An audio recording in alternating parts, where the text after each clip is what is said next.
Baiklah, Assalamualaikum warahmatullahi wabarakatuh. InsyaAllah kita akan sambung lagi PDPR Pendidikan Islam tahun 6. Pada minggu ini, minggu yang ke-24. Minggu ke-24 bertarikh 27 Julai, hari Selasa. Kita akan gunakan lagi 2 halaman modul yang ada dengan kamu tu. Macam biasa kamu boleh okey, sebelum tu kita tengok dulu halaman mana. Okey, kamu boleh tengok di skrin. Okey, ini adalah yang pertama berkenaan dengan bidang Al-Quran, iaitu surah Al-Duha, latar belakang surah Al-Duha. Dan yang kedua untuk hari ini ialah latihan menulis khat rika'ah. Okey. Baik, ini yang kedua untuk hari ini ya. Okey, ini yang pertama dulu kita tengok. Berkenaan dengan kefahaman surah Al-Duha. Okey, baik. Kamu boleh tulis nama. Minta tolong sangat-sangat kepada semua murid tahun 6 bijak dan 6 bestari. Tulis nama. Okey, tulis nama di atas ni. Dan kelas. Okey, baiklah. Paling-paling kurang pun tulislah nama. Nama pendek pun tak apalah. Jangan ada yang tak tulis nama langsung sebab bila ditengok kepada modul yang telah kamu hantar baru-baru ni, ramai sangat yang tak tulis nama. Pakat tulis muka depan sahaja. Lepas tu bila terkoyak muka depan tu, isi dalam kita tak tahu siapa punya. Okey, baik. Jadi setiap helai kamu kena tulis nama. Tak tulis nama penuh, tulis nama pendek pun tak apalah. Okey. Dan kelas apa. Okey, baik. Jadi kamu pun gunakan yang bertarikh 27 Julai seperti yang ada dalam yang kamu nampak ni. Okey, untuk hari ni. Baiklah.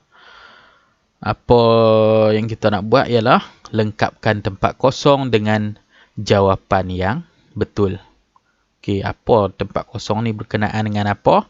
Berkenaan dengan surah Al-Duha, iaitu latar belakang surah Al-Duha. Okey, kita tengok dulu sepintas lalu soalan-soalan apa yang dia nak tanya sebelum kita baca buku teks sekejap lagi.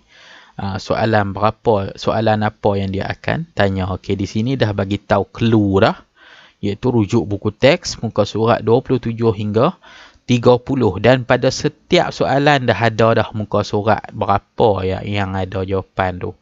Jadi kamu boleh rujuk mengikut muka surat yang telah diletakkan di sini. Okey, baik, cukup senang.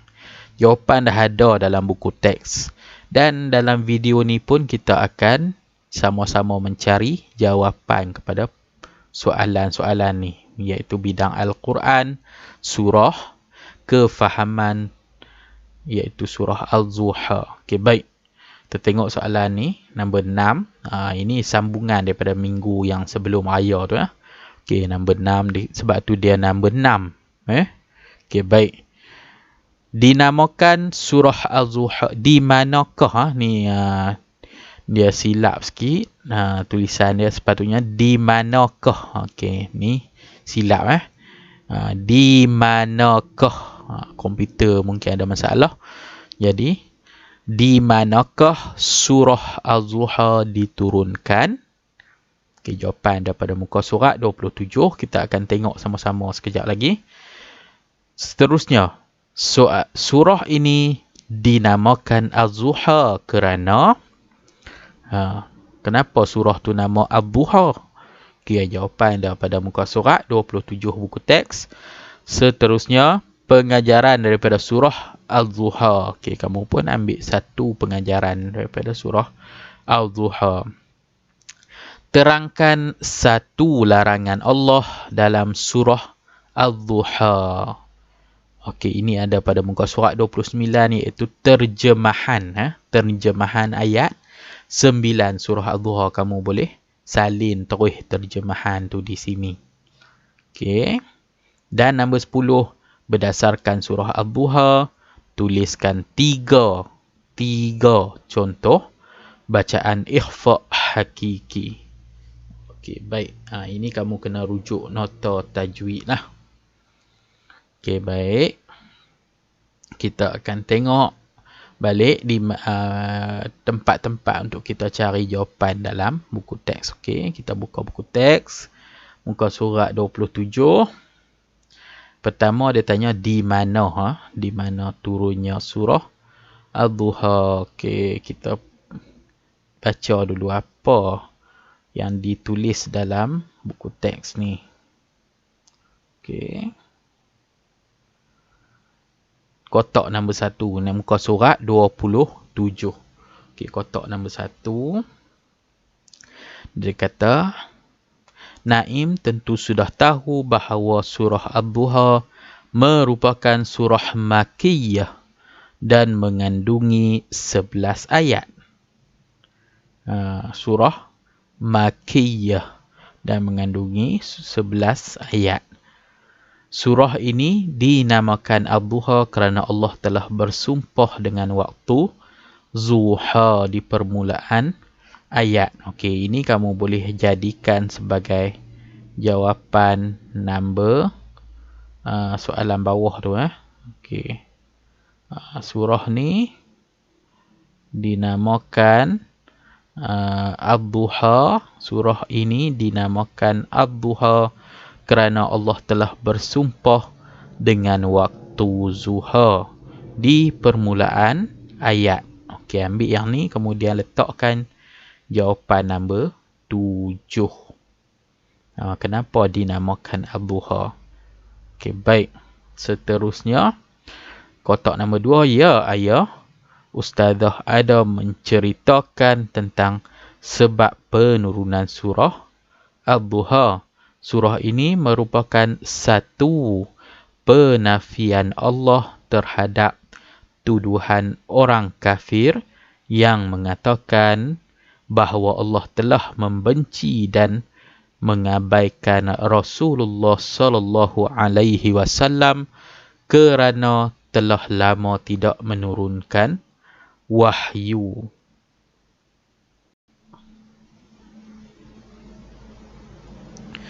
Okey, itu tadi berkenaan dengan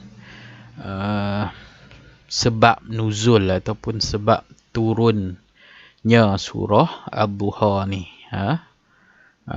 Sebab apa? Sebab orang kafir ni ada satu masa tu lama dah malaikat tak bawa turun, tak menyampaikan ayat Al-Quran kepada Nabi. Jadinya orang kafir dia kata macam-macam lah yang mereka kata kepada Nabi Muhammad ni. Mereka kata Allah dah lupa kat Nabi Muhammad. Allah dah benci kat Nabi Muhammad sebab tu Allah tak hantar ayat Al-Quran. Dan macam-macam lagi lah. Mereka kata. Okay. Kemudian tiba-tiba turunlah surah Al-Duha untuk menafikan. Surah Al-Duha ni dia menafikan daripada Allah lah. Penafian Allah terhadap tuduhan-tuduhan orang kafir tu kepada Nabi Muhammad. Okay, baik. Itu adalah sebab turunnya surah Al-Duha. Setiap ayat Al-Quran, setiap surah dalam Al-Quran ni dia ada sebab-sebab diturunkan. Bukan sahaja Allah nak hantar wahyu melalui malaikat kepada Nabi Muhammad, tapi dia ada sebab-sebabnya yang tersendiri. Okey, baiklah. Untuk soalan pertama, di manakah tadi? Bila nak di manakah? Di sini kita dapat jawapan dia. Dia tulis apa ni? Surah Makkiyah. Jadi diturunkan di Mekah lah, Makkiyah. Surah ni ada dua jenis, iaitu surah Makkiyah dan surah Madaniyah. Okey, kalau Makkiyah ni di Mekah lah. Kalau Madaniyah di Madinah diturunkan. Okey, surah Ad-Duha merupakan surah Makkiyah, diturunkan di Mekah lah. Okey, itu jawapan. Kita dah dapat jawapan nombor 6 dan 7. Seterusnya jawapan nombor 8. Okey, di mana kita nak cari jawapan nombor 8? Okey, kita tengok muka surat 30. Dia kata muka surat 30 ada jawapan nombor 8. Okey, pengajaran. Okey, baik. Di mana pengajarannya ada di bawah ni. Okey, pengajaran surah. Yang pertama, orang yang berusaha akan berjaya. Okey, itu pengajaran yang pertama, orang yang berusaha akan berjaya. Pengajaran yang kedua, kita hendaklah menjaga kebajikan anak yatim dan membantu orang yang memerlukan bantuan. Okey, kena jaga kebajikan anak-anak yatim dan membantu kalau orang tu memerlukan bantuan. Okey, macam zaman lah ramai orang yang susah. Jadi kalau kita ada kemampuan, kita ada kelebihan yang Allah bagi, jadi kita kena bantu. Okey, dan pengajaran yang ketiga, sentiasa bersyukur dengan nikmat Allah. Kita sebagai hamba Allah, sebagai manusia, kita harus sentiasa bersyukur dengan nikmat Allah. Apa yang dimaksudkan bersyukur? Adakah dengan di mulut duduk Alhamdulillah, Alhamdulillah, Alhamdulillah, yang tu saja ke yang dikatakan bersyukur? Okey, bersyukur ni selain daripada mengucapkan Alhamdulillah di atas setiap pemberian Allah, kita juga perlu sentiasa berasa cukup. Rasa cukup dengan apa yang Allah bagi. Okey, baik. Itu pengajaran, kamu boleh ambil mana-mana satu yang dia ialah untuk isi di tempat kosong yang dia sediakan ni. Okey, ambil satu sahaja daripada 3 yang dia bagi ni, kamu ambil satu, isi di sini. Nombor 9, terangkan satu larangan Allah dalam surah Az-Zuha. Okey, muka surat 29 pada terjemahan ayat 9. Ke mana ayat 9? Kita tengok terjemahan ayat 9. Okey, kita dah jumpa ayat 9. Ayat 9 berbunyi, fa'ammal yatima fala taqhar. Okey, itu ayat 9. Kamu tak perlu salin ayat ni, kamu cuma salin pengertian dia sahaja. Okey. Pengertian ayat 9 iaitu, oleh itu, adapun anak yatim, maka janganlah engkau berlaku kasar terhadapnya. Okey, itu terjemahan ayat 9 surah Ad-Duha. Okey, kamu boleh salin pengertian ayat tu dan tulislah di sini ya. Tiru di buku teks kamu. Okey, baik. Dan nombor 10, latihan terakhir untuk bidang Al-Quran pada hari ini. Soalan yang terakhir, berdasarkan surah Ad-Duha, tuliskan 3 contoh bacaan ikhfa hakiki. Okey, kita tengok balik nota tajwid dalam buku teks, iaitu muka surat 39. Muka surat 39 untuk kita jawab soalan berkenaan dengan 3 contoh bacaan ikhfa hakiki. Apakah yang dimaksudkan dengan ikhfa hakiki? Okay, ada di muka surat 39 buku teks. Ikhfa hakiki iaitu apabila nun mati atau tanwin. Tanwin ni maksudnya baris 2 ni lah, sama ada baris atas, baris kasrah ataupun baris dhammah tain. Okey, itu kita panggil tanwin. Tanwin ni dalam kurungan ni lah contoh. Mana-mana kalimah yang ada baris fathah tain. Fathah tain yang ni lah, atas ni. Dia ada 2 ni.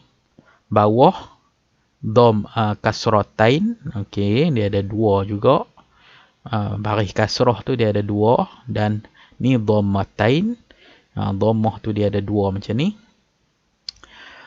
Bertemu dengan huruf nun mati ataupun tanwin ni bertemu dengan huruf ta, tha, jim, dal, dal, zal, sa, shin, sad, zot, to, zo, fa, qaf dan kaf.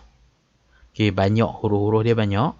Cara bacaan dia ialah menyembunyikan huruf nun mati atau tanwin dengan sifat antara izhar dan idgham serta mengekalkan dengung pada kadar 2 harakat. Okey, dia kena dengung. Okey, ini dia bagi contoh-contoh kalimah ni lah, tapi yang dia minta tadi dalam surah Ad-Duha. Jadi kita kena buka balik surah Ad-Duha dan kita carilah nun mati ataupun tanwin ni. Tang mana hukum ikhfa hakiki. Okey, baik. Kamu yang penting kamu kena ingat huruf-huruf ni lah, ataupun kamu buka buku teks untuk cek balik huruf satu-satu ni. Banyak huruf yang mana nun mati ataupun tanwin dia bertemu dengan huruf-huruf ni, maka jadilah hukum ikhfa hakiki. Okey, baik, kita buka balik surah Ad-Duha tadi.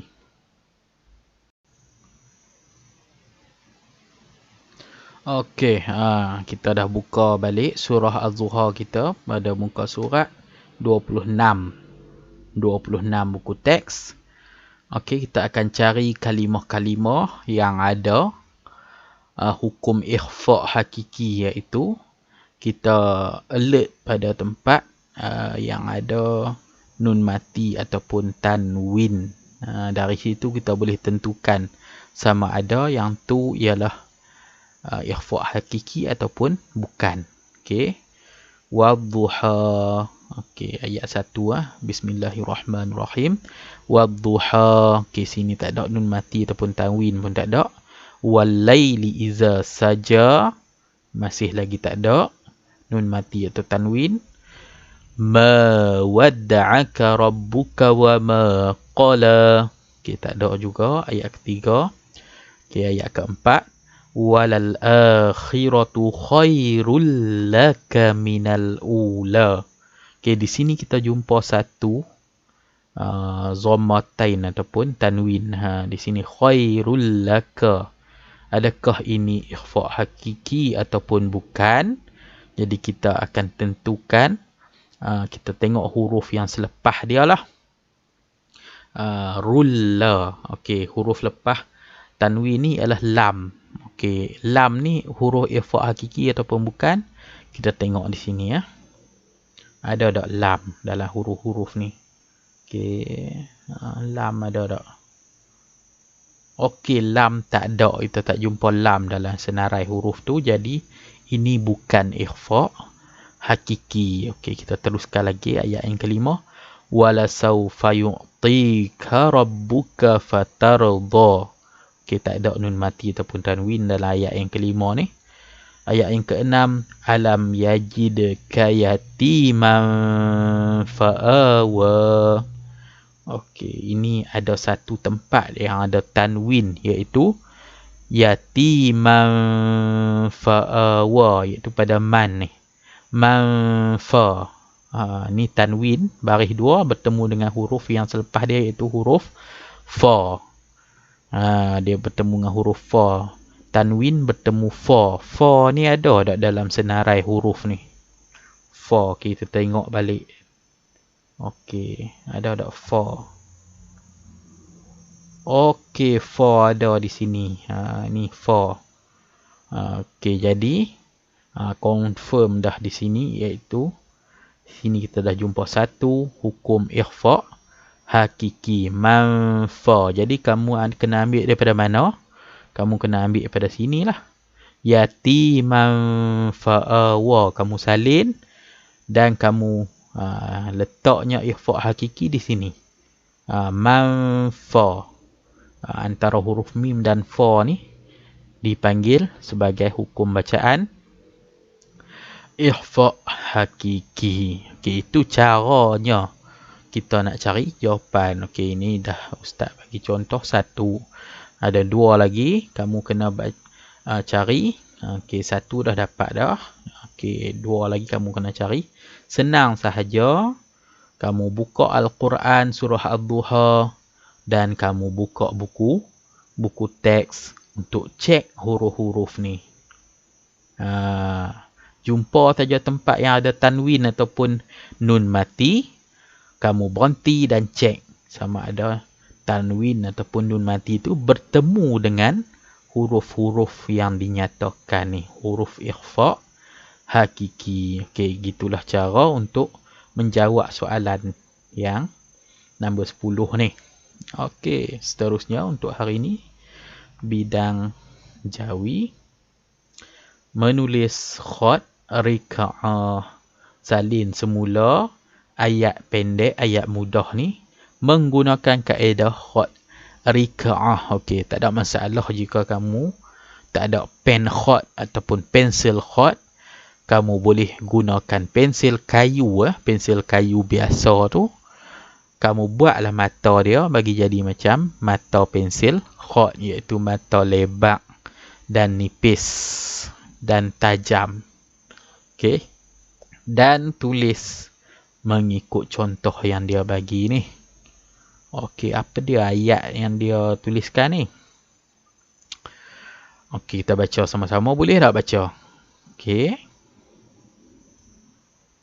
Kita baca sama-sama. Sekiranya kamu gagal merancang, kamu merancang untuk gagal. Okey, itu sahaja ayat mudah berkenaan dengan khat rika'ah. Okey, ini sekejap saja.